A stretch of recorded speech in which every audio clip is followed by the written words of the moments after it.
आज नया विषय को देखें। आप लोगों को नमस्कार, जय मसीह। आज भी हम फिर एक नया विषय लेके आप लोगों के बीच में आए हैं। आज मेरा विषय है उधार लेने के बारे में बाइबल क्या कहती है। उधार लेने के बारे में बाइबल क्या कहती है, आइए नीति वचन 22 का 7 में हम लोग देखें। 22 का नीति वचन 22 का 7 में ऐसा कहता है बाइबल, धनी निर्जन लोगों पर प्रभुता करता है और उधार लेने वाला उधार देने वालों का दास होता है। देखिए यह परमेश्वर का वचन बोलता है, धनी निर्धन पर प्रभुता करता है, उधार लेने वाला उधार देने वाला का दास होता है। पहला तो यह बात को जानना होगा, निर्धन कौन है? धन विहीन व्यक्ति निर्धन है या गरीब है। प्रभुता जमाने का मतलब है दबाव करना, उसको दबाव में डालना। उधार देना या लेने के बाद इसका मतलब है उधार शब्द बाकी या दास होना, नौकर। मेरा प्रिय, जब आप और हम जानते हैं उधार लेना अच्छा नहीं है या उधार लेने वाला देने वाला का नौकर बन जाता है, इसलिए यहां परमेश्वर का वचन जो बताता है उसका अनुसार हम लोग देखेंगे तो मसीह यीशु का मंडली को धनी होना है। हम लोग जानते हैं तब तो आप और मुझे धनी होना होगा। जब आप और मैं धनी बनेंगे तो मंडली धनी होगा, समाज धनी होगा और देश धनी बनते जाएगा। लेकिन आज आप और हम अपना घर बनाते हैं कर्जा लेकर, जमीन खरीदते हैं कर्जा लेकर, शादी विवाह करते हैं कर्जा लेकर। हम लोग पास नहीं है लेकिन करना है तब तो हम लोग कर्जा लेते हैं। यहां तक कि हमारा बच्चा पैदा होता कर्जा में या उधार में। मालूम है आपको क्या होता है? जब आप और मेरे जीवन में हम लोग पापा का शादी कर्जा लेके हुआ था, अभी 1 साल तक कर्जा दे नहीं पाए, बच्चा पैदा होता। वो बच्चा का सर में पापा का शादी का कर्ज हो जाता। आप कल्पना कीजिए उस बच्चा का भविष्य कैसा होगा जो जन्मते ही कर्जा में जन्मा हुआ है। क्या वो अच्छा स्कूल जा सकेगा? आप कह सकते हैं नहीं। क्यों? क्योंकि वह गरीब है। पापा ने शादी में लिया हो कर्जा, उसको अभी भी देना है। यदि आप इसीलिए धनी बनने चाहते हैं तो उधार या कर्ज लेने का बानी छोड़ दीजिए मेरे प्रियो। व्यवस्था विवरण 28 अध्याय 12 पद को हम लोग देखेंगे। व्यवस्था विवरण 28 का 12 पद क्या बोलता है? यहाँ परमेश्वर का वचन 28 का 12 पद में ऐसा बोलता है, यहोवा तेरे लिए अपने आकाश रूपी उत्तम भंडार को खोलकर तेरी भूमि पर समय पर मेह बरसाएगा करेगा और तेरे सारे कामों पर आशीष देगा और तू बहुत तेरे जातियों को उधार देगा, परंतु किसी से तुझे उधार लेना ना पड़ेगा। हालेलुया। यहां बोलता तू बहुत लोगों को उधार देगा लेकिन किसी से उधार ना लेगा, अर्थात ऋण दिया करेगा लेकिन किसी से ऋण लिया नहीं करेगा। तो फिर 13 पद यहां बताता, और यहोवा तुझे पूछ नहीं किंतु सिर ही ठहराएगा, तू नीचा नहीं परंतु ऊपर ही रहेगा। परमेश्वर यहोवा का आज्ञा तू आज मानता है तो ऐसा ही होगा बोल के परमेश्वर का वचन बताता है। मेरे प्रियो, यदि आप और मेरे जीवन से परमेश्वर का आज्ञा को हम लोग पालन करते हैं तो प्रभु बोलता आप और मुझे सिर बना के रखेगा, पूछ नहीं, ऊपर ही रखेगा, नीचे नहीं, लोगों के बीच में लज्जित होने नहीं देगा।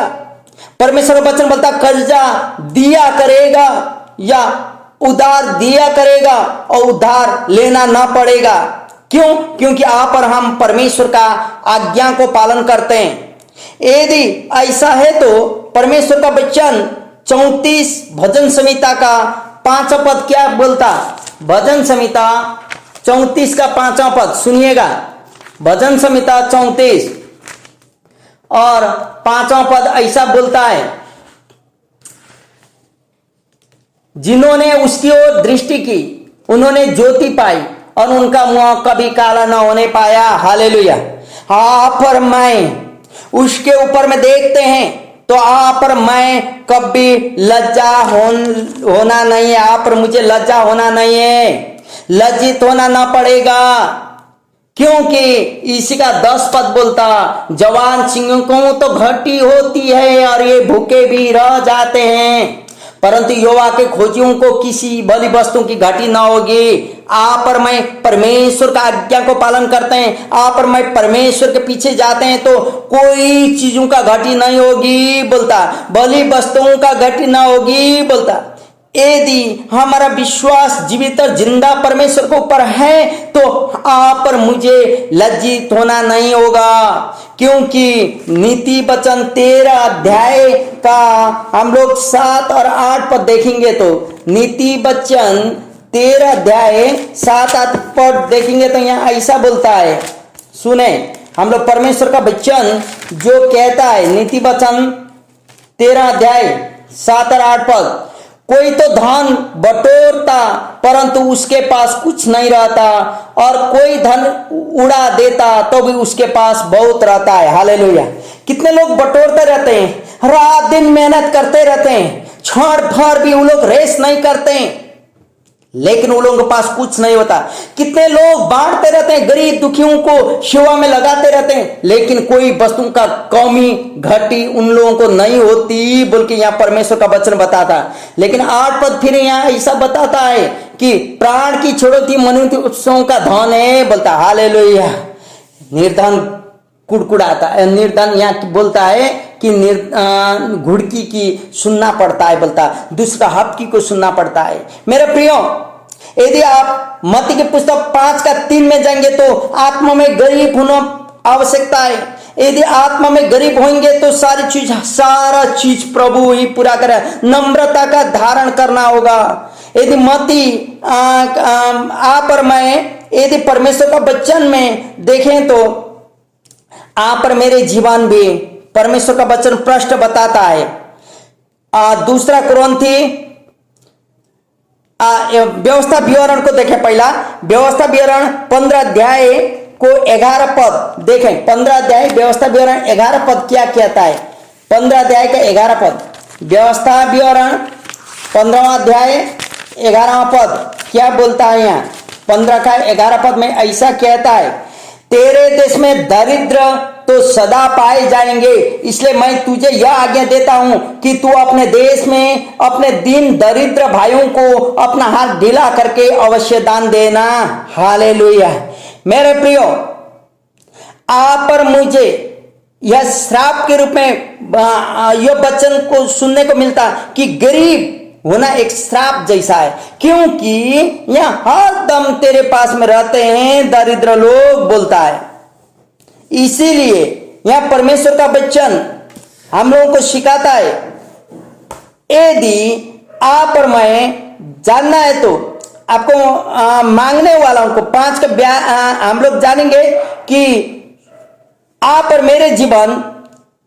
दूसरा कुरिन्थी 6:10 को पढ़िए। दूसरा कुरिन्थी 6:10 में परमेश्वर का वचन क्या बताता है। दूसरा कुरिन्थी 6:10, आप और हम यह एक चीज 6 अध्याय 10 पद में ऐसा बोलता है, शोक करने वालों के समान नहीं परंतु सर्वदा आनंद करते हैं। हम तो कंगालों के समान हैं परंतु बहुतों को धनवान बना देते हैं। ऐसे हैं जैसे हमारे पास कुछ नहीं है तो भी सब कुछ रखते हैं। हालेलुया। शोक करने वालों के समान हम लोग हैं लेकिन आनंदित हैं सदा। यहां बोलता कंगालों का समान दिखाई देते हैं बहुत, लेकिन बहुत सारे लोगों को धनवान बनाते हैं। मेरे प्रियो, आप और मुझे ऐसा ही होना है। लोग देखते हैं तो बाहर से जो देखें कोई मतलब नहीं, लेकिन परिस्थितियों का आधार में ऋण उधार लेना या उधार देना पाप होना या पाप न होना में निर्भर करता है। परिस्थिति का आधार में इसका मतलब मालूम है, मेरे पास है लेकिन मांगने वाला को पास हम नहीं देते हैं तब तो वह पाप हो गया।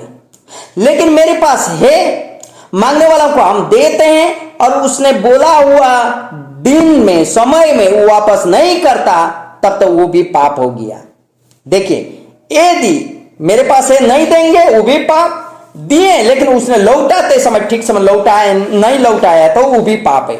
इसलिए मैं ऋण लेता हूं लेकिन समय में मैं ऋण वापस नहीं करता, या मैं कर्जा लेता हूं उधार लेता हूं लेकिन समय में हम उधार को वापस नहीं करते हैं, तब तो वह पाप होता है। और दूसरा में अननेसेसरी चीजों के लिए मैं कर्जा लेता हूं या उधार लेता हूं तो वह पाप है।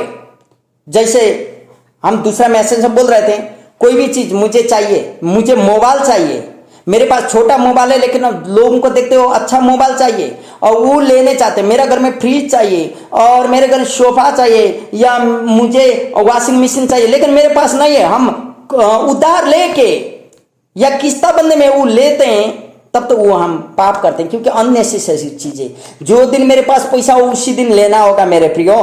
क्योंकि कितनों लोगों का वैसे हैबिट होता है उधार लेने का, अपने साथ होते हुए भी देखें क्या कहेगा उसके पास तो बहुत पैसा है बल्कि हम लोग मांग लेते हैं। मेरे प्रियो, यदि ऐसा हैबिट है तो अभी हम लोग छोड़ दें, क्योंकि परमेश्वर का वचन भजन संहिता 37वां अध्याय का 31वां वचन, भजन संहिता 37वां अध्याय का 21वां वचन ऐसा कहता है, सुनिएगा यहाँ, दुष्ट ऋण लेता है और भरता नहीं परंतु धर्मी अनुग्रह करते दान देता है। दुष्ट लोग हैं जो ऋण लेते हैं या जो उधार लेते हैं लेकिन भरते नहीं, उधार लौटाते नहीं, तब तो वह पाप करते हैं।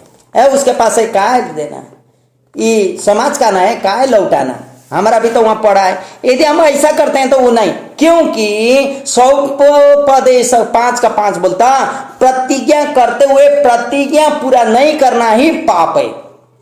मेरे प्रियो, इसीलिए आप और मैं यदि ऐसा है तो नीति वचन 18 का 19 पद ऐसा हम लोग को बोलता है, अभी पैसा का कारण बहुत सारी पारिवारिक संबंध टूट गया है, पैसा का कारण, जगह जमीन का कारण लोगों में झगड़ा हुआ है, छोटा सा धन संपत्ति के कारण लोगों में मारामारी होता है।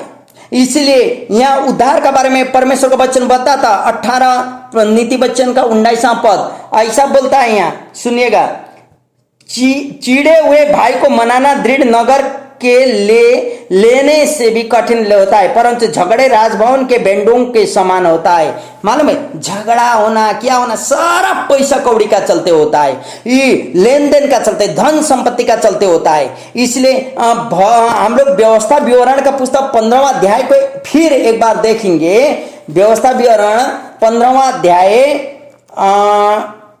6वां पद, व्यवस्था विवरण 15 का 6वां पद देखेंगे तो यहाँ ऐसा लिखता है, सुनिएगा, तब तेरा परमेश्वर यहोवा अपने वचन के अनुसार तुझे आशीष देगा और तू बहुत जातियों को उधार देगा परंतु तुझे उधार लेना न पड़ेगा, और तू बहुत जातियों पर प्रभुता करेगा परंतु वे तेरे ऊपर प्रभुता न करने पाए। तू उधार देगा लेकिन उधार लेना न पड़ेगा। हालेलुया, ये आशीष से मेरे प्रियो, उधार लेना न पड़े लेकिन उधार देना पड़े, इसके लिए धन्यवाद दीजिए प्रभु को धन्यवाद दीजिए। आप और मुझे प्रभु ने उधार लेने के लिए नहीं लेकिन उधार देने के लिए चुना है, क्योंकि परमेश्वर का वचन बोलता 34 अध्याय भजन संहिता में, जितनों ने उसे देखा उसको लज्जित होना ना पड़ा। फिर परमेश्वर का वचन फिर बोलता है कि दाऊद के द्वारा घुरान से वह जगह से मिट्टी से उठा के धनी बनाने वाला, परमेश्वर को पूजने वाला आप और हम हैं। फिर यहाँ मत्ती का पुस्तक 5 का 42 में ऐसा बोलता है, 5 अध्याय मत्ती 42वां पद, यहाँ ऐसा बोलता है, जो कोई तुझसे मांगे उसे दे और जो तुझसे उधार लेना चाहे उससे मुंह न मोड़। देखिए, उधार लेने चाहे या मांगने वालों को हम लोग को देना होगा लेकिन उसका इंटरेस्ट नहीं लेना होगा, उसका ब्याज जो बोलता है इंटरेस्ट वो लेना ही नहीं है। यदि आपके पास है दे दीजिए और इंटरेस्ट मत लेना, क्योंकि उसके पास नहीं था तब मांग लिया है, इंटरेस्ट नहीं लेना होगा। लेकिन आजकल बहुत सारे लोगों का यह हैबिट हो गया, यह व्यापार बिजनेस हो गया, इंटरेस्ट लेकर उससे बहुत धनी बनने चाहते हैं। लेकिन निर्गमन के पुस्तक 22 का 25 में क्या बोलता है, सुनिए, निर्गमन 22 का 25वां पद में ऐसा बोलता है, सुनिएगा, हम पढ़ रहे हैं 22 का 25, यदि तू मेरी प्रजा में से किसी दिन को जो तेरे पास रहता है रुपया व ऋण दे तो उससे महाजन के समान ब्याज ना लेना। हालेलुया। मेरे प्रिय, इंटरेस्ट नहीं लेना। यदि आपके पास है, आप दे रहे हैं, तो इंटरेस्ट नहीं लेने के लिए यहाँ परमेश्वर का वचन बोलता। इसलिए परमेश्वर का वचन प्रश्न बताता या उधार लेना परमेश्वर का वचन का मुताबिक नहीं है। उधार लेने से नहीं लेना पड़े, यही बोल के प्रार्थना कीजिए। प्रभु चाहता आप पर मैं धनी बने, आप पर मेरा हैबिट को चेंज। यदि आप अभी तक उधार लेने का आपके पास हैबिट है, आपका पॉकेट का पैसा खर्चा नहीं कर रहे लेकिन उधार ले रहे हैं लोगों को टेस्ट करने के लिए, परीक्षण करने के लिए, तो मेरा प्रियो, आज से उसको ऐसा हैबिट को हम लोग छोड़ दें। अब से उसको उधार लेने वाला हैबिट को छोड़ दें और प्रभु से प्रार्थना करें कि प्रभु लेने से देना अच्छा है, क्योंकि तेरा वचन प्रश्न बताता है। इसलिए आइए हम लोग प्रार्थना करें कि प्रभु हम लोगों को लज्जित होने नहीं देता, क्योंकि परमेश्वर का वचन बोलता उसको देखने वाले लोग लज्जित नहीं होंगे। आप और मैं जीवित जिंदा परमेश्वर, स्वर्ग पृथ्वी का सृष्टिकर्ता परमेश्वर को मानने वाले लोग हैं, तो प्रभु अवश्य आप और मुझे भी उस स्वर्गीय धन संपत्ति से धनवान करेगा। आइए हम लोग प्रभु को धन्यवाद दें। वह श्राप रूपी चीजों से प्रभु बचाए और आशीष में हम लोग को प्रवेश करवाए। प्रभु की महिमा हो। आप लोगों को यही बोलते हुए हम उत्साह देने चाहता हूं, अब से उसो आप और मेरे जीवन प्रभु का वचन का मुताबिक हो और हम लोग को प्रभु ने उधार लेने के लिए नहीं, उधार देने के लिए चुना है। हम लोग दूसरों को दे सकें बोल के हम लोग प्रार्थना करें। प्रभु का महिमा हो। आमेन। प्रभु आशीष दे। जय मसीह की। नमस्कार।